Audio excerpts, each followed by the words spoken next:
I did not expect to go through 1 Corinthians, Peter, and Hebrews in 5 seconds.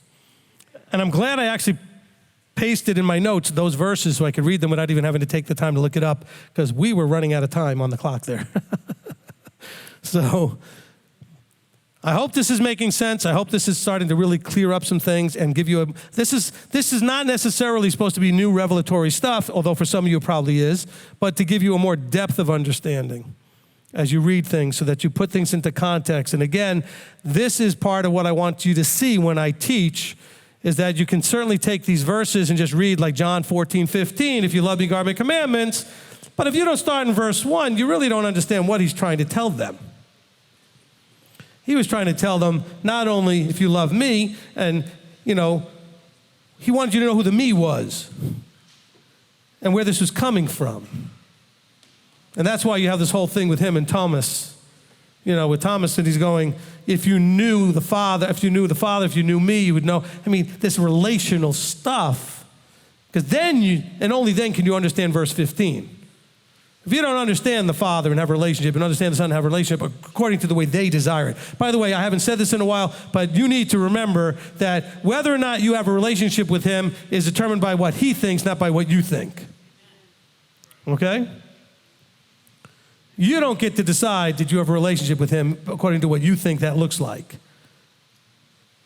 That's why Yeshua says to those that came up to him and he said, Lord, Lord, he says, I didn't know you. You thought you had a relationship with me, but you didn't. Okay? We don't get to be the determinant piece of that puzzle as to whether or not we have a relationship with him. Now, he tells us how to do it.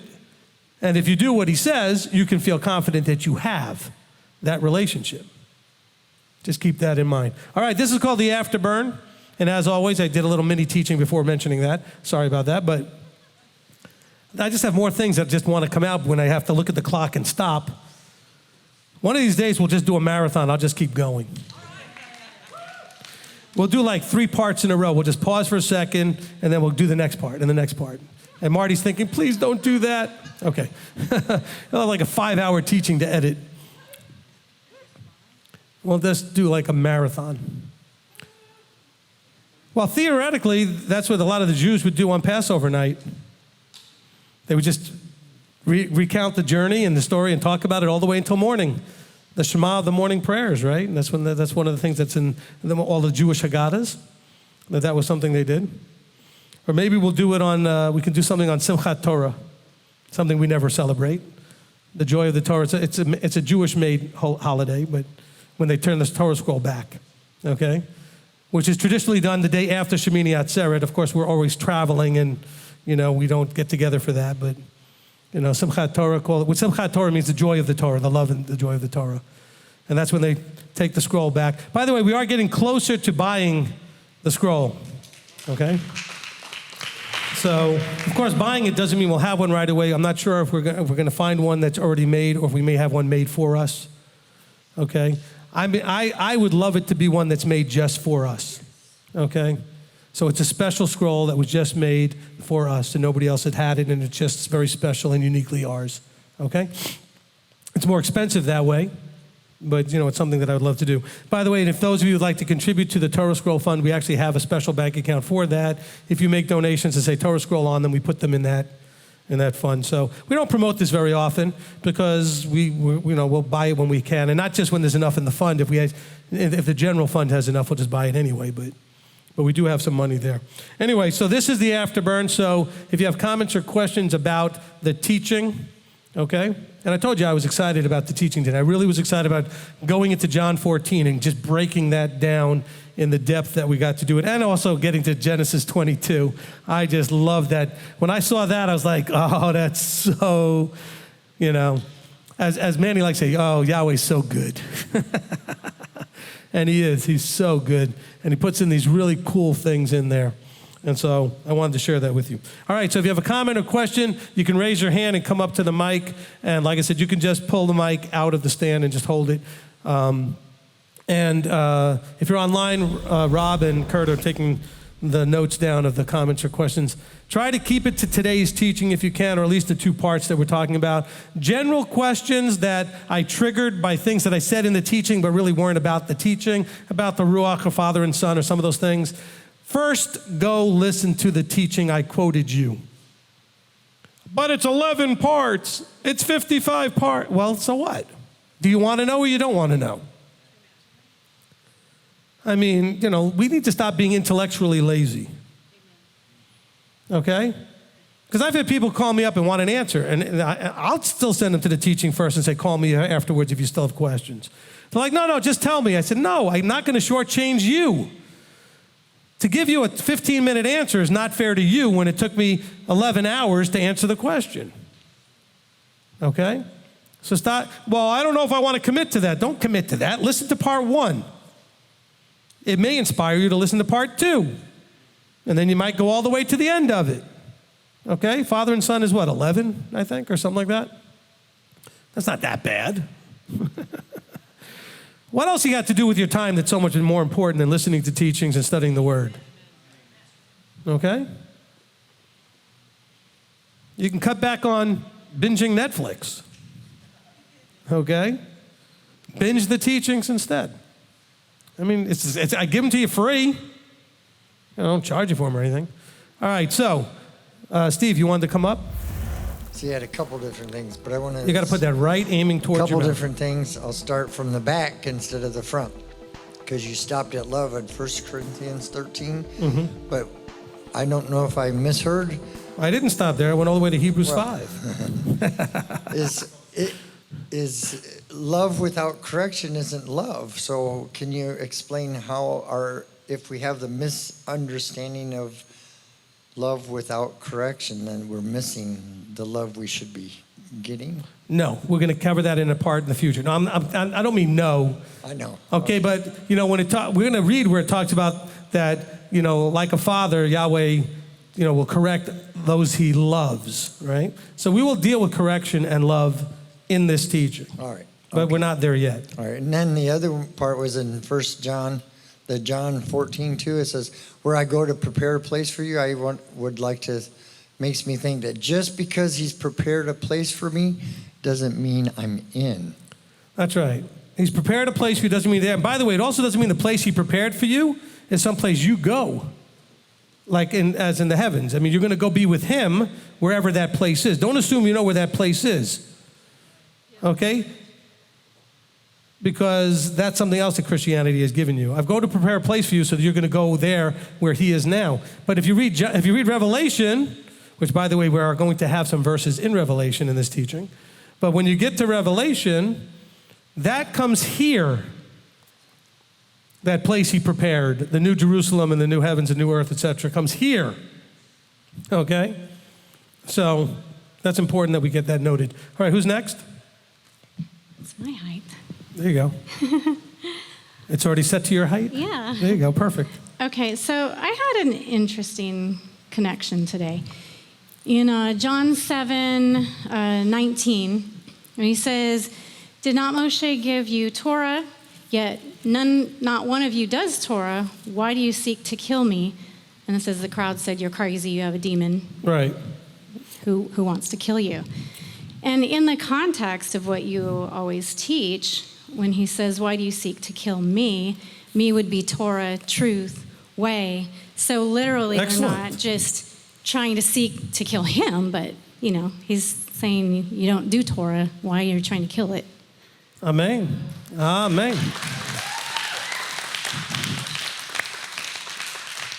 A proud teacher moment. You get a smiley face sticker. We'll have little Torah scroll stickers. I'll put that in my little Delaney book next to your name with a little sticker. Okay. Well said. And so if you think about it, what has Christianity done? It's essentially the same thing. They seek to kill Torah and Torah observance. Very well done. Okay, Lynn. Thank you for this teaching. It actually was an answer to prayer for me. I know Sarah Beth keeps talking about the trust teachings and things, but my prayer has been about the horizontal relationship. This really covered that very, very well. My human tendency, if I find somebody's been like talking some smack about me or whatever, is to just Wait a minute, we're all in the body. Nobody talks smack about anybody. No, it doesn't happen. That never happens. And I just push them away, and turn them off. And then, and that's just my human inclination and tendency. And so every week I have the conviction that that's not where I'm supposed to stay, that he wants me working on that horizontal relationship. So it's kind of fearful kind of feeling, but one by one, I'm working on that. And Amazing. So I just want to thank you for covering that. Awesome, fantastic. And when we get to the section of the teaching called loving your neighbor, and who is your neighbor and all that stuff, we'll deal with that a lot more, okay, on the horizontal. Right now, we're starting off with the vertical because if you don't get the vertical part, the other part doesn't make any sense because you have to know who's speaking when we talk about the commandments. Remember, this is a connection between love and Torah.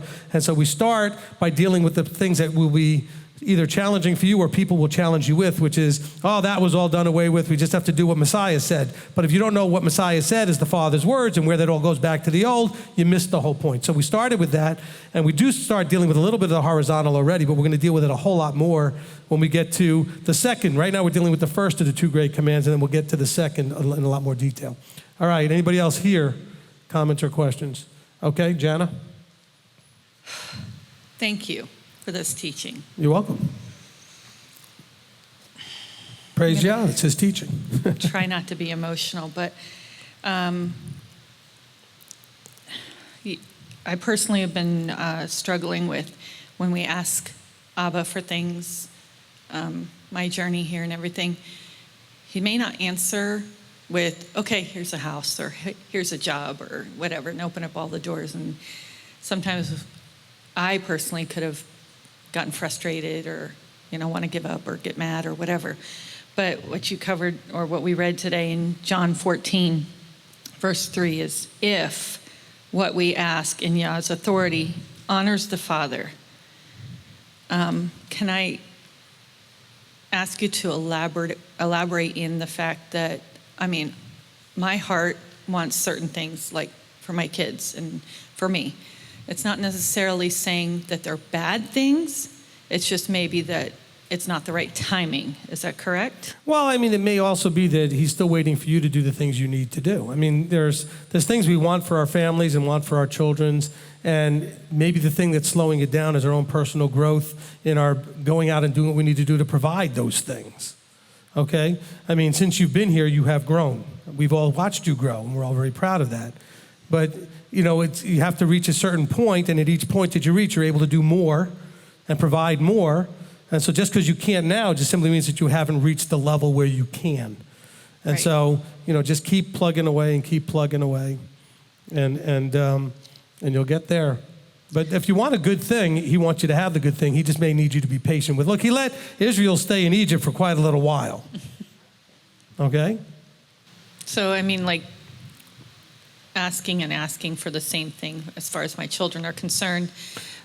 Just package it differently. Say, ask, what do I need to do right. so I can do these things? What am I missing? What's the next step that I can do to go closer to the place where I'm now able to do these things? Right. All right?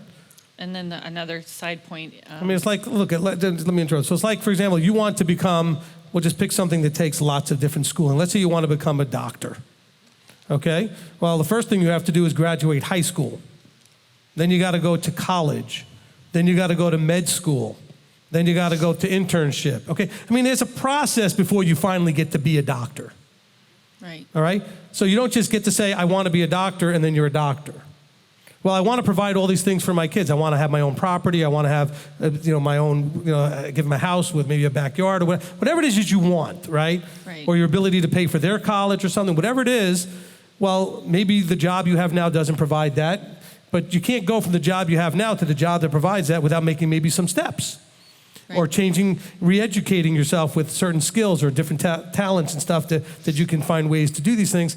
And so be happy to make the steps and recognize, okay, this is where I want to be, and this is where I am. What are the steps to get there?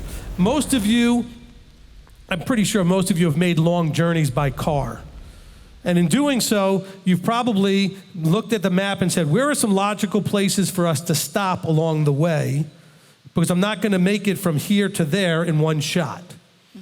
Unless you're a red man, who doesn't want us to make any interruptions, right? Yeah, Rob doesn't know what I'm talking about. Rob's like, you got it. We're starting and we're not stopping till we finish our thing. That's right.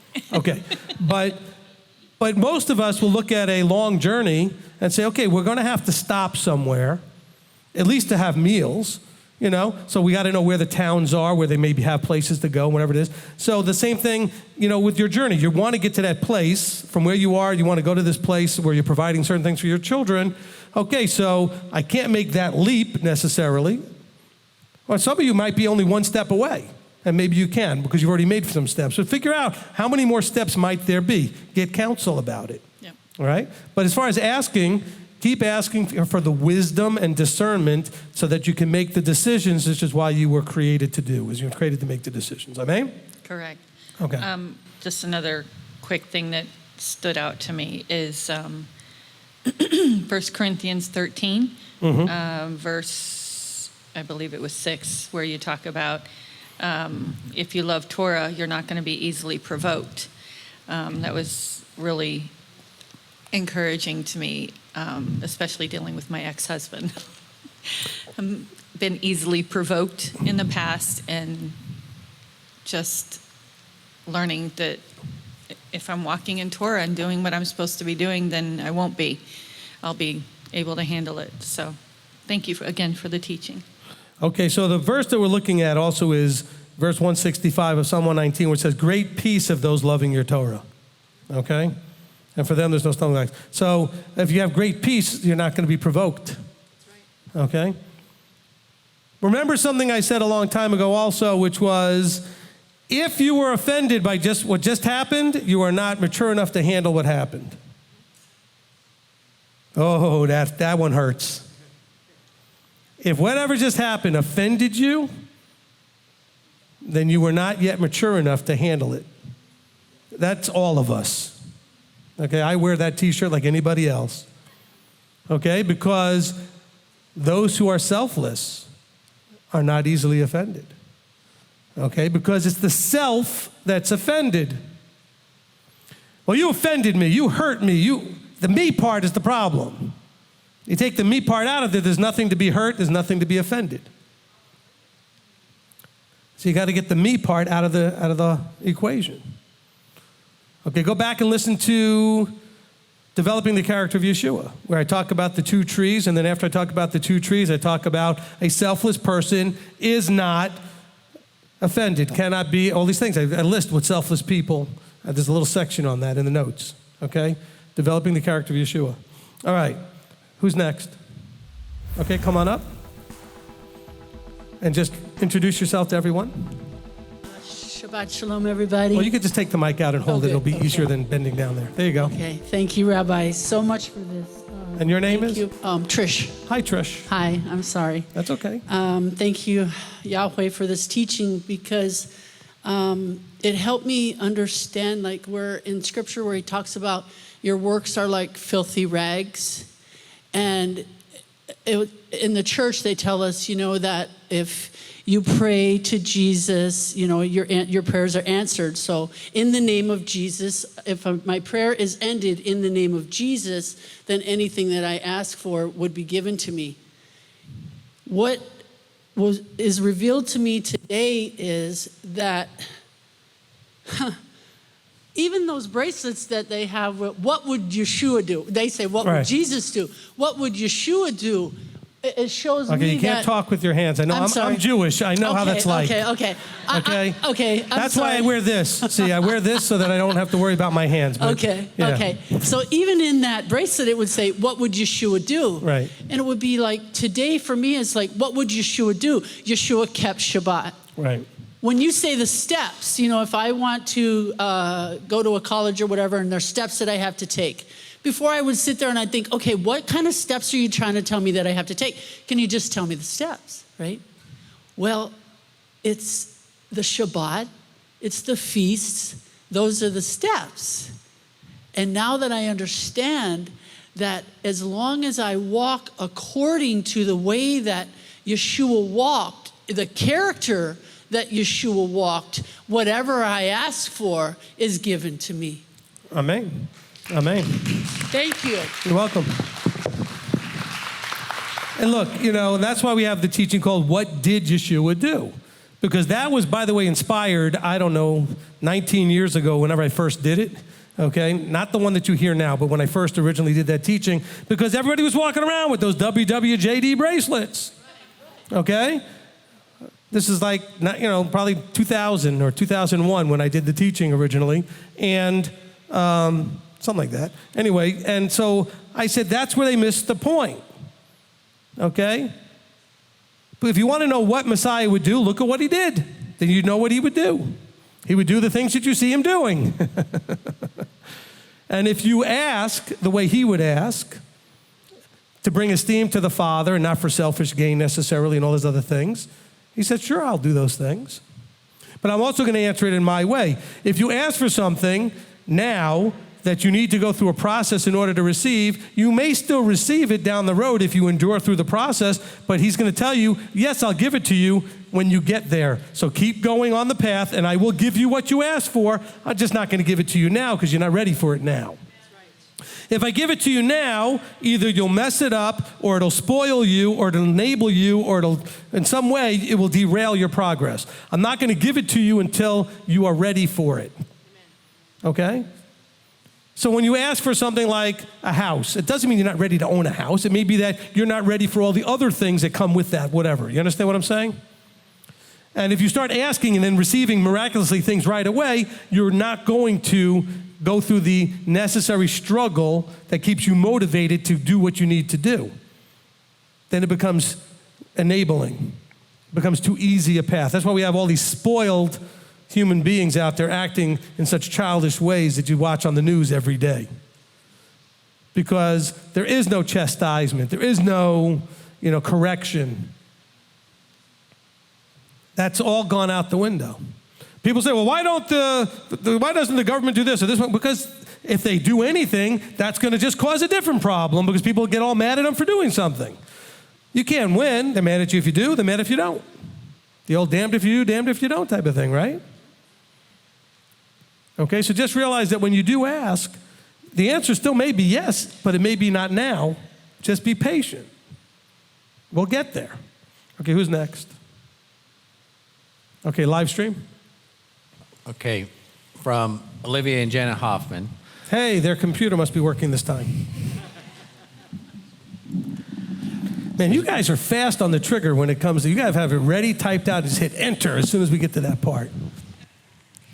It says, Rabbi, in John 14:10, as the Father is in Yeshua, and Yeshua in him, Yeshua in us through his Spirit, so then we should be able to do his Torah. But why then do we sin? Is it because of our self-sovereignty? All right, so to understand more, and I think we'll get into this, let me just look at my notes. John 15. We might just do that. I might just move it up into, okay, if you understand the I and you and me type of stuff, that's all covered in a lot of detail in chapter 15, which we didn't get quite up to, and in chapter 17, okay? And so the answer to that comes in, and I can't remember what teaching I did not too long ago, but I covered in detail John 15 and John 17. Does anybody remember what teaching that was? I don't know. It was in the covenant teaching or somewhere. But somewhere in the teachings, I covered that in a lot of verses. But we are definitely going to cover chapter 15 because you have things like, as the Father has loved me, I have also loved you, stay in my love. So we're going to have a lot of things in John 15. We're going to cover that. So this I and you and me type of thing, we're going to get into that in more detail. But the point is that the difference is when the Father is in the Son, the fullness of the Father is fully in the Son. In other words, there's no I, me in there with Yeshua. Okay? The I and you and me, when it's us we're talking about, we're cohabitating. You are still in there with him. And you're struggling for who's driving. And that's why we sin. Okay, you have two wills occupying the same mind and the same heart. And so that's the problem, okay? Yes, he is in us and we are in him because we're in the body, it's his body. And he is in us through the Ruach, but we are still in us. And making those two align correctly is when we screw up and we struggle and we sin, when we don't have that aligned correctly. Okay?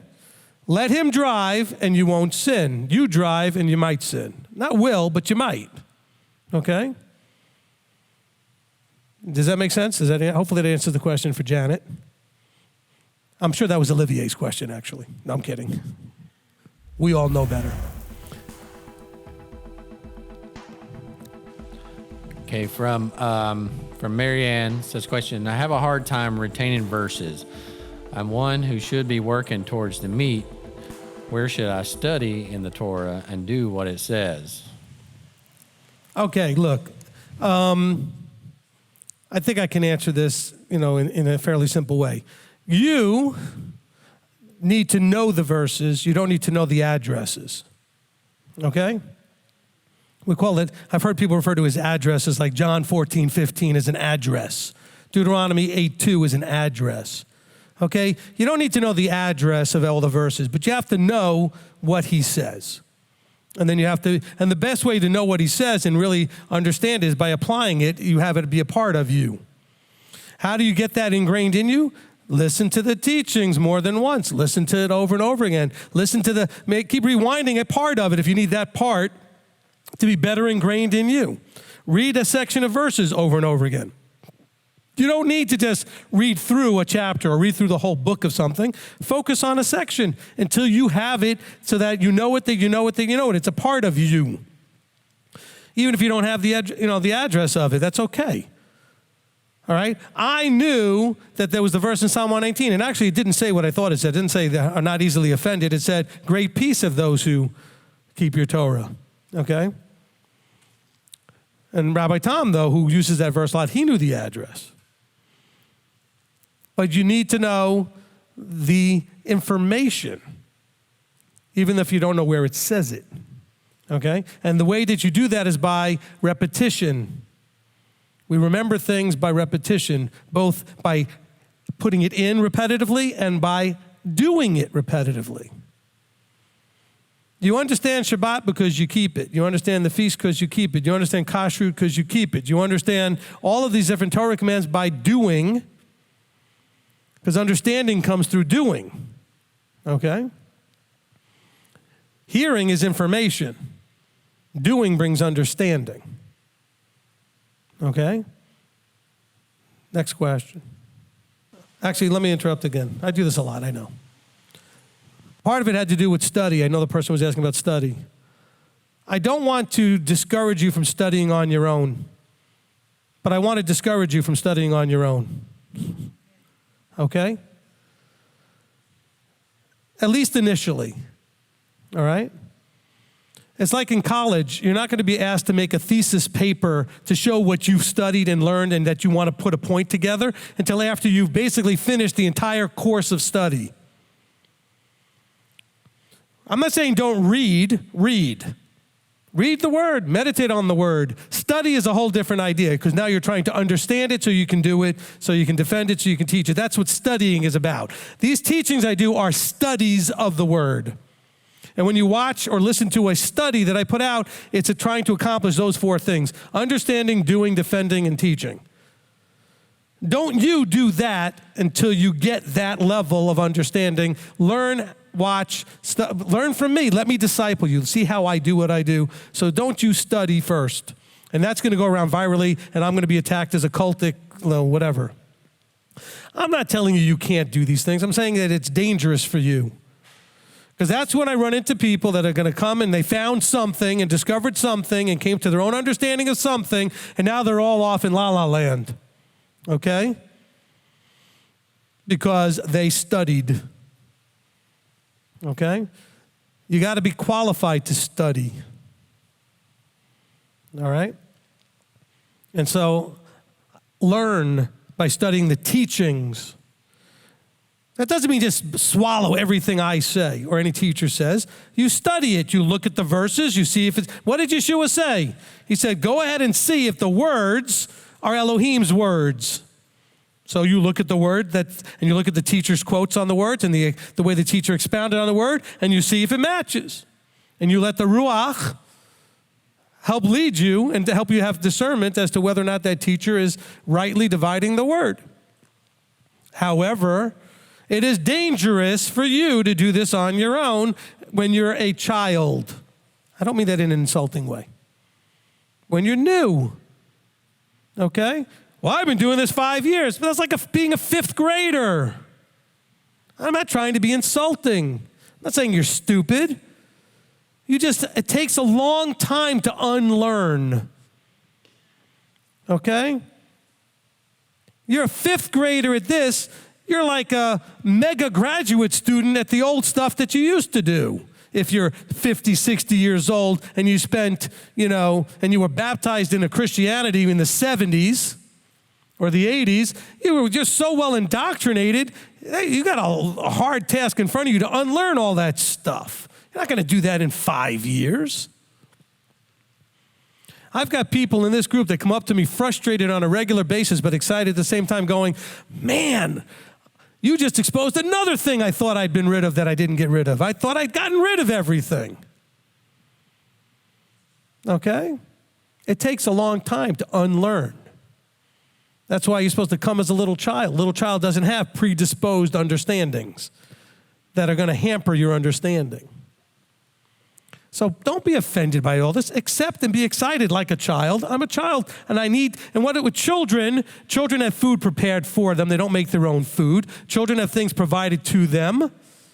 And so it's okay to have that for a while. Your job first is Ephesians chapter 4. You got to find yourself a teacher. Okay? The fivefold ministry that Paul talks about. Find yourself a teacher. See, I know sometimes I go the opposite. People don't know the addresses. I quote the address and you don't know what I'm talking about. So I have to make sure you know what address I'm talking about. Okay? The fivefold ministry verses in Ephesians 4. You're supposed to have a teacher. I can't tell you how many times I get people that call me and they're talking to me, and that is often lately, but it used to be even more often, where they're all confused because they have 15 teachers and the teachers aren't all saying the same thing. I said, that's your problem. You need a teacher. That doesn't mean you can't listen to other teachings, but you're listening to one teacher. So if the teachers that you're listening to or the teachings you're listening to are not saying the same thing, you go to your teacher and say, I'm a little confused in this subject, so I heard a few different teachings and I don't know what to do. So you go to your teacher. Hopefully that makes some sense. Okay? But when it comes to studying, all of you want to figure out how to go off on your own and study. Why?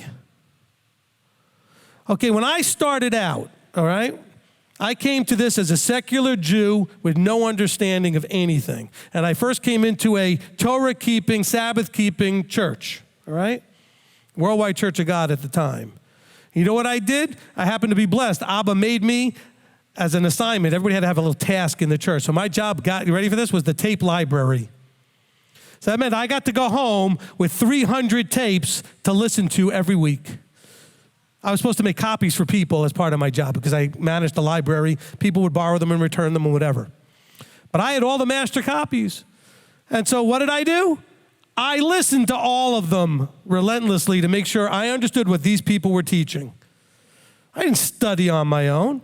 No, I read on my own, but I studied to see these teachers if they knew what they were talking about, how that matched up with the word, etc. Okay, that's how I studied. Okay, does that make any sense? That's not to say at some point you shouldn't be doing studies. Just be careful with that. And let a teacher supervise you with that, where you study and you bring back what you're finding, and you study and you bring back what you're finding. Michelle just did that. She heard me teach, and she's had a discernment, and she shared it with me to see what I thought of that idea. And it was great. But just because you find something doesn't mean it will always be great. Because you may have something that you're missing, which is why that you missed the mark on the study. And people do that on a regular basis because they'll mail me, their PDFs, or they'll physically mail me these 40-page documents trying to make a case for something where they don't understand how much they missed the mark and why the whole thing. Look, if you missed the mark at the beginning, okay, I'm shooting at something and my sights are off. Okay, that's how you start. You have to aim right. Then I'm not going to hit the target. Okay? And so that's where a lot of people will go wrong on their studies. If their sights are not right, if there's something at the early part or the premise is wrong in some way, their study is going to prove their point. You could study this Bible anytime you want and prove any point you want. You can cherry pick verses to make any point you want. Pick a premise, pick an idea, and you can make your point. It's hard to learn to let it make its own point. Okay? That's very hard to do. I had a guy, I don't remember how old he was. He was in the congregation in Knoxville years ago. Tulbrio, how old was he about? He was in his 70s, okay? And he came to me and he had read the Bible 37 times or whatever, and he came up to me like this. I read this book, and he's banging the book in his hand and everything. I said, yes, but you read it the same way 37 times. And all you did was become more entrenched and ingrained in that way of seeing everything. One of the hardest skills you need to study is to look at it fresh every time. This teaching I'm doing right now, Love and Torah, I didn't look at the old notes. I don't have any of the old notes in front of me from the teaching. This is a brand new, from scratch, same teaching, if that makes any sense. Okay? I went to the same process of looking up every verse where the word love is and going through them torturously. The word isn't torture. I'm just ADD, so for me it's torture. Okay? I love the word, don't get me wrong. But having to go through thousands of verses is hard for me to do when I know I have to get it done in a time frame, etc., to write a teaching. But you're getting a fresh teaching. Because I looked at all those verses with fresh eyes every time. That's very hard to do. Now, it's very exciting when I come to the same conclusions I did the first time. But can you go with fresh eyes, though? And that's the hard part, okay? So just so you know, that hopefully answers that question a little bit, even though it was not, I don't know exactly how the question got worded, but, don't let this go around. Oh, he's just all full of himself, doesn't want anybody to listen to anybody but him. I don't want you to listen to anybody but your teacher in the beginning, whoever that is. Find one. Not anyone. Find an anointed, appointed, whose words are Yah's, the Father's words. They're Yahweh's words. And then listen and study that. Okay? That's scriptural. That's discipleship. Okay? If you're discipling, you are not to listen to anybody but your discipler. Let's say you were discipling to play piano, or you're discipling to do art, or you're discipling to do some sort of thing like carpentry or plumbing or something. I'm just making things like simple, sort of back to Yeshua's day, something more simple. You're not going to walk up to the master practitioner of that craft, but you'd listen to four other guys and say, well, but what about doing it this way? So much, okay? And argue with him. He says, no, I'm your master craftsman. This is the way we do it. Now, after learning how to perfectly do it his way and you graduate, then you can possibly experiment, because now you have enough knowledge and information to know what you need to know to understand whether or not something is appropriate to change or tweak. But first, learn your teacher's way first. Does that make sense?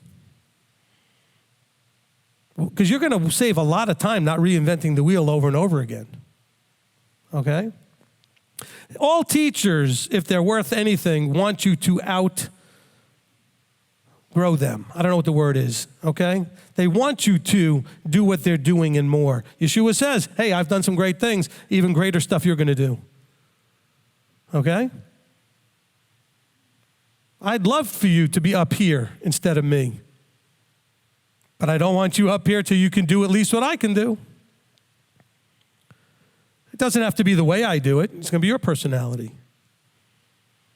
But you need to be able to provide people with a strong and clear understanding accurately of Scripture. or I don't want to put you up here. But I'd love for you to be able to do that and do it. I'd love people to think you do it better than me. Then I'll sit and you teach. Then I won't have to do those studies anymore of 3,000 verses. You can do it. Okay? Does that make any sense? Okay, we're clear? All right, next question. I'll try to make a shorter answer this time. Says J. David White. Says, I have a question about love from 1 Corinthians 13. Love and obedience are intricately inseparable. How do other aspects of love in chapter 13 become manifested in my/our lives?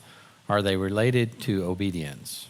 Yes. Okay, so a lot of what's going on in 1 Corinthians 13 is trying to tell you that these are fruit that you should be looking for and things that you should be striving for if you're doing all the other stuff. So out of Torah obedience and submission to Yeshua and getting selfless, you should have patience and be kind and not envy and not boast and not be puffed up and all the things that it's talking about in chapter 13.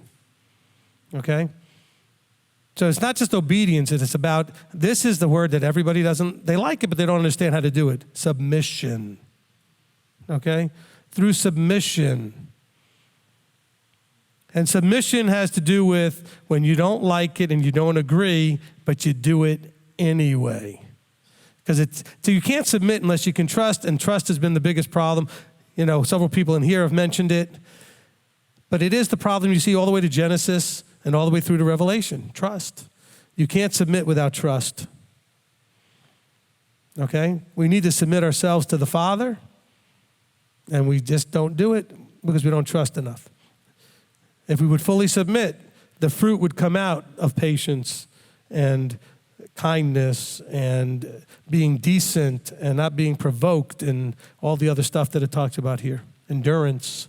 All right, go ahead. Okay, from J. Anthony, says, I've been to a congregation where everything was to be viewed through love, judgment, decisions, etc. Should everything be perceived through this lens, or is the love aspect hyper-conceptualized? Okay, I'm going to say yes and no. Okay? Yes to all of it, but no, not the way they normally teach it. Okay? If you don't understand that Elohim is love, Torah is his expression of that love to us, then it's all yes. Okay? If you understand that. If you don't understand that, then it's no. Because then we're using the fleshly below version of understanding of love. If you have the above or the heavenly understanding of love, the answer is yes. Everything is filtered through love. That's why this teaching is called love and its relationship to Torah. Okay? Because if you know what love's got to do with it, all right, then it is all through love. We exist because of love. It was his desire to create us to love and receive his love and to love him back. That is why he created the universe, so that we would have a place to exist, that we can grow and become not only individually those that would love him, but that we can then change into those that would be like him and appreciate that whole deal there. Okay, so we exist because of love. But not love as the world understands love, because love is to them an emotion, a feeling. I love you, right? I mean, that's totally right. I love you. Well, what does that mean to that other person when you say I love you? Does it mean I desire you? Does it mean I respect you? Does it mean what? I mean, it can mean all kinds of things. Now, in his understanding, it means very specific things. Okay? And that's what we're going to learn through this teaching. All those different aspects. I mean, that's why to somebody it's very hard for them to feel loved when you say, well, I'm only doing this because I love you, but you're not going to like it. But I'm chastising you. I'm correcting you. And the person goes, well, you don't love me. Yeah, no, I'm doing this because I love you. Well, it doesn't feel like that because it's not a feeling. Okay? Love's not a feeling. We label feelings with the word love. Desire, warmth, all those warm, fuzzy things that we label as love. Okay? And so that's the difference. That's the way, I'm going to make this blunt. Please don't get offended by this in some way, okay? That's why we all basically have an understanding the difference between making love and sex. Both exactly the same act, but not, right? Now, it's the same emotion that has you desiring the act, but one is very different than the other. Okay? And so we have to understand it from a much more above point of view, heavenly point of view, spiritual point of view, as opposed to a fleshly, worldly, below point of view. Okay? Hopefully that makes some sense. All right? So the answer to that question is if you have the right point of view, the answer is yes. From the worldly point of view, the answer is no. We do not look through the love lens that the world taught us. Because that's the lens that someone says to me, well, God loves me and he wouldn't want me to not be able to provide for my family. And so if I don't work on Saturday and I'm going to lose my job, he wouldn't want me to lose my job. And if he loved me, he would know that that's the fleshly, worldly, emotional looking at love. Okay? And it all comes out of what? Not trusting. If you trusted him, you wouldn't worry about losing your job. He'd give you a better one, or at least another one, leading eventually maybe to a better one. But yet, I mean, if he loved them, why didn't he just leave them, right to the land, wipe out everybody, and just place them right in the land? If that was what love looks like. He could have just taken them straight to the land, wiped out everything, like he wiped out Sodom and Gomorrah, whatever. He could have just wiped it all out and placed them right in the land. Why didn't he do that? Because that's not love. Okay, but we'd like that. Spoiling somebody, giving them everything they want. You say, well, I give it to them because I love them. No, you're spoiling them. You're not showing love. You're hurting them. Okay? And so we don't understand love. That's why there's all these books on codependency and enabling and all this other stuff that comes out of someone's feeling of love. And we have it all messed up. So that was a good question because it led into all of that. Because we are to filter things absolutely through love if you do it this way, understanding this definition. Because everything is about love. If you love me, guard my commands. You are to love Yahweh. You are to love each other. I mean, that's your two instructions. To do what? To love. To love him, to love each other. Some of you are offended that it doesn't mention pets. I know that, so I'm sorry about that. Because some of you love your pets more than you love him or each other. Okay? But we are to understand that, yes, everything goes through that filter. Okay, next question. Okay, from Chris, says, is it possible to have compassion but not have love? Or are the two one in the same? Again, it has to do with your definitions. Okay, we can have compassion and be totally worldly. When you guys were in the world, weren't you compassionate at times? Matter of fact, you can have all the aspects of the ruach of the flesh, right? I mean, the fruit of the ruach of the flesh. The fruit of the ruach in Galatians, you can have all of that and be in the flesh. My brain was going faster than my tongue. I know some of you think that's kind of hard because my tongue moves fast, but, okay? But you can have all love, joy, peace, patience, all that. You can have all of that and have nothing from the Spirit. I mean, when you're in the world, you know people in the world that are wonderfully nice and loving and joyful and all that kind of stuff. And you know people that are tremendously empathetic and sympathetic and compassionate and merciful, all that kind of stuff. And it has nothing to do with what we're talking about necessarily. Okay? But again, when we're talking about it from this point of view, then we have to change our understanding. This is, again, a big part of our ministry is resetting our lexicon, our dictionary, our definitions of words, so we understand the words that we use, what they mean scripturally. And that's hard because these are words we use all the time, but we understand them very differently, and they apply very differently. So hopefully that makes a little bit of sense. All right, Rob. Okay, from Lisa Wyatt, says, question, if love is a choice and not a feeling, how does one love from the heart Does your feelings fit in somewhere to make a balance? I'm trying to think of if I want to send you to the heart of the matter, which is 64 parts. I don't want to necessarily do that to you. But, okay, so in the simplicity of it, all right, the thought, okay, you have an idea, you have a thought that you believe is an appropriate thought. When brought into your heart, which you're supposed to lay the Torah up in your heart, if it's an appropriate thought, you are now going to give your feelings permission to attach to the thought. And then when the feelings are attached to the thought, as those feelings become strong enough, action will manifest. Okay? So you have a thought, I am to love Elohim with all my heart and my being and my strength, etc. And so I take that thought, I bring it into my heart, and then I have to, without emotions, I'm not going to do anything.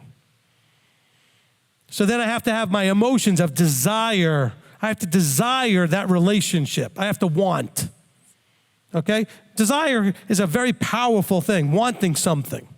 I don't mean desire like sexual necessarily, the lusts of the, I'm saying you have to want it. Wanting is a feeling. Okay? I want that. I don't want that. That's a feeling. Okay?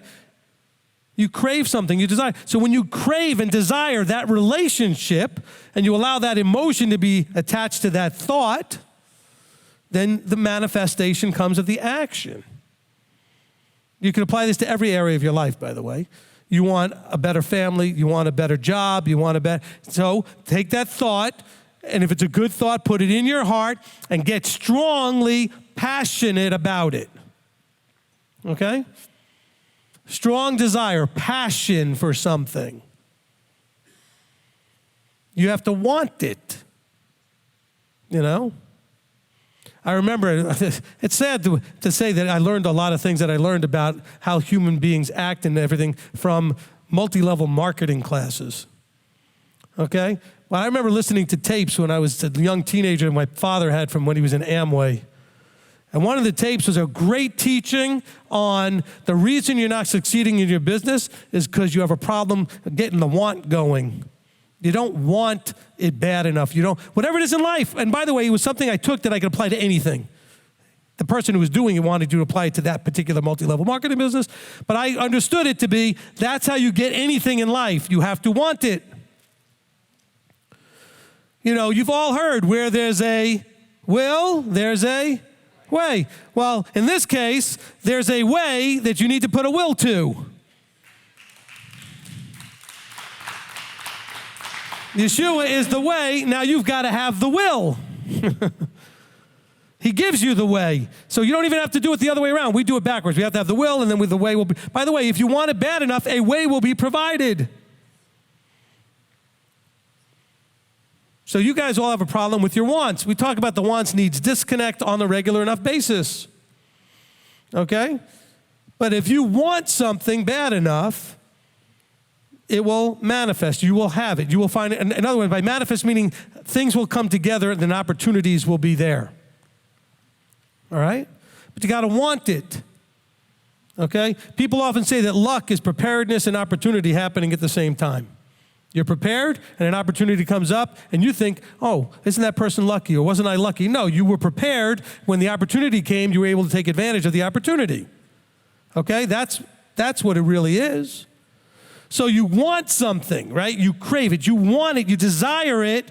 But if you're not preparing, when the opportunity comes, you won't be able to take advantage of it. So wanting it isn't enough. Want has to manifest into action. I want it, so therefore I'm going to do the things necessary to have it. I want to live forever. I want eternal life. Well, he gives you the way. Now, do you have the will? Okay? He gives you the way. Do you have the will? And that's important. So hopefully that makes some sense how this all works with our emotions. Problem is, we make bad decisions because it starts with emotions too quickly. The thought and emotions almost happen at the same time. You have to first take the thought into captivity. That doesn't mean you kick it out. It means that you take the thought and you meditate on it and go, okay, is this a good thought? Is this an appropriate thought? Is this thought good for me? Is it bad for me? Is it good? Is it in line with him? Is it not in line with him? Actually, that should be the first question. Don't just let emotions willy-nilly just jump on thoughts and attach themselves like leeches to the thoughts. That's what lust is, a thought and an emotion happening almost at the same time. I don't think I've ever said that before, but think about it. Lust is a thought and an emotion happening almost at the same time. Bang. I see her, I lust, and a desire comes. Or you, as it was from the female side, I see him, and then I desire him, almost instantaneously. That's lust. You see the cake or the whatever it is, and you see it, and you don't just go, I wonder if I want to eat that or not. No, you're like, I got to have that. That's emotion and thought, bam. Okay? All of that impulse buying that you do. Okay, what's impulse buying? It's lust. It's a thought and a desire happening instantaneously. That's impulse buying. You didn't think it through. You had an impulse. Impulse meaning this almost immeasurable time, that's so small amount of time between a thought and a desire. Does that make sense now? Okay? But if you take the thought and you pause, salah, okay, to pause and meditate, that's what it means when you see that in the Psalms, then you can go, okay, now I can use my rational, hopefully logical mind to decide what to do with that thought, okay? Before I just get emotional. By the way, that works on negative stuff too. Something happens around you or to you, and you right away get upset. You know what you did? You lusted. Because what happened? The thought came in and emotion jumped on it before you had a chance to think about what you wanted to do to react. That's what you call your triggers.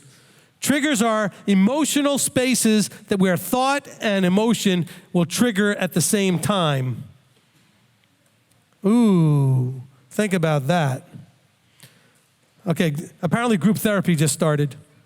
Okay, I'll say it again. All right? A trigger are,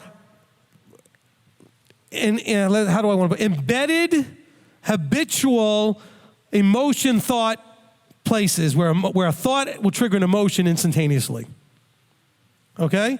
It's an embedded, habitual, behavioral response where you have a thought where an emotion will attach so quickly you don't have a chance to do anything with that thought. And so then a response happens. Because remember, emotion, especially strong emotion, that's what the trigger is. A strong emotional response will then trigger what? A reaction. Right? Thought, strong emotion, action. So what's a trigger? It's a habitually embedded instant response loop. Okay? Here's the loop. A thought, which then, if you have the proper thing, could be decided what to do with it, and then appropriate emotion attached to it or not, then an action would take place. But if you have an instantaneous loop that can trigger thought, emotion, action, and that's where you push a button and someone just explodes. Okay? Because you triggered a incredibly fast loop where the thought and the emotion immediately brings a response. There's no time to do the taking into captivity, to dwell upon, to decide what appropriate response should be, because you've now trained yourself to have an instantaneous loop trigger. Okay, did you follow that? Okay? All right? In other words, what should take, and I'm using my hands as a demonstration. If you're listening to this, you don't see my hands are fairly far apart. So the thought, and if it's one that needs to take action, which should then have a process of getting emotions attached to it, which lead to an action, has been gone from my hands being about 4 feet apart to being almost at the same exact second. In other words, that whole process is compressed into an instantaneous. It's so quick, you don't even realize there's any time. Something happens, and right away you're reacting to it. Now, in between, an emotion was triggered. Thought, emotion, action becomes instantaneous instead of having space. And that's where all the bad stuff happens. If you don't allow space to go from thought to response, almost nothing but bad can happen. Okay? All right? There needs to be that ability to do that, to put space where you take the thought and make sure it's a good thought. Now, there's nothing wrong with having habitual triggers that shortens that for good things. Somebody does something nice for you, whatever, and you right away give them a quick and genuine thank you.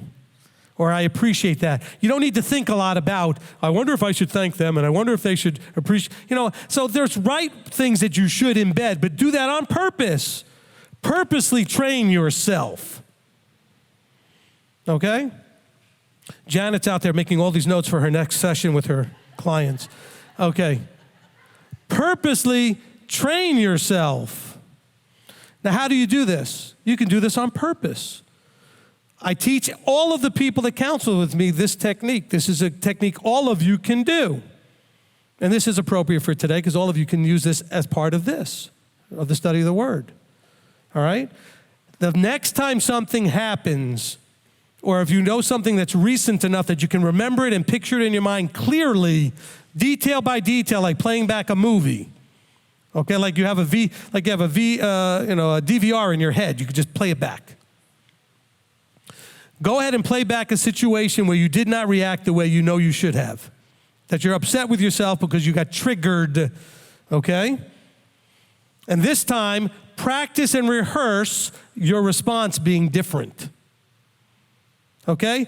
Situation happened, something happened within your sphere of awareness, because sometimes it doesn't even happen to you. It happened near you and you still respond to it. Okay? It happens in your sphere of awareness, and this time, in your running it back, have everything play out exactly the same up to the moment where you're aware of what happened or you're aware of what's going on, and be aware of your thought, and then pause it and ask yourself what's the appropriate reaction, and then come up with an appropriate reaction, an appropriate emotion, and practice doing the right response. And then do this you're going to need hours of this. Do it once a day for 10 minutes or 15 minutes. Picture the same situation, not 15 different situations, over and over and practice. Look, all of you have watched a sporting event like the Olympics or something where you've seen divers especially, or gymnasts, etc. Literally, you see them getting ready and they're doing the motions. They're not actually out on the floor, but in their mind, they're rehearsing it. You can see them kind of going through the motions before going out and doing the thing. They're practicing in their mind. And in their mind, they're doing everything perfectly, so that when they go out there, they do what they've pictured in their mind. But if you've done it 47,000 times one way, just practicing in your mind once isn't going to fix it. Okay, this isn't an instant cure. Okay, I will do this. I'll say the same thing to you. I tell everybody I counsel that I tell them this. This absolutely 1,000% is guaranteed to work, but it's also never going to work if you don't do it. And it's not going to work if you do it only once. I've given people these kind of techniques, and they've said to me, I've tried that. And I'm like, hold on a second. Tell me what that looks like. What did you actually do? Oh, they did it for 2 days, or they did it for a week, and it didn't fix anything, so they stopped. I said, so no, you didn't do it. This isn't going to happen and fix something you've been doing for 37 years practicing for a week. It is just not going to happen, okay? It's just not going to work. Okay? It'd be like if I told you, and you're a right-handed person, and you played guitar as a right-handed person, that now all guitar playing has to be done as a lefty person with the guitar the other way. You're not going to naturally be able to play when your hands are used to doing it with your left hand up on the fret and your right hand strumming. Now you got to strum with your left and you got to use your right hand. It's going to take months and months to retrain you to do that. Okay? It won't happen just because you now know that I'm going to just use my right hand now. Good luck with that. Okay? You're going to have to practice it. So if you don't have one to work on, just remember, just the next time something goes bad because you got triggered, Now that you understand what triggering is, the shortest time that a loop can have to go from thought to emotion to action, okay? Then when you calm down, rehearse it, but this time, don't have them act different, have you act different. Now, you can have them act different after when you react differently, then you can figure out what logically may be their different reaction, because you know how they reacted once you got triggered. Usually it's like throwing gas on the fire. Okay, they were triggered, now you're triggered, now everybody's triggered, and the whole thing is like a nuclear explosion. But maybe you could picture the situation calming down because you calmed it down because you didn't get triggered after they got triggered. Okay? And if you can slow down long enough, you could figure out why you were triggered. Was it a trust issue? What was did you just, I know, you forgot your feelings bag and your stuff was just laying out for everybody to step on. Go listen to that in Focus when I first taught that, you know.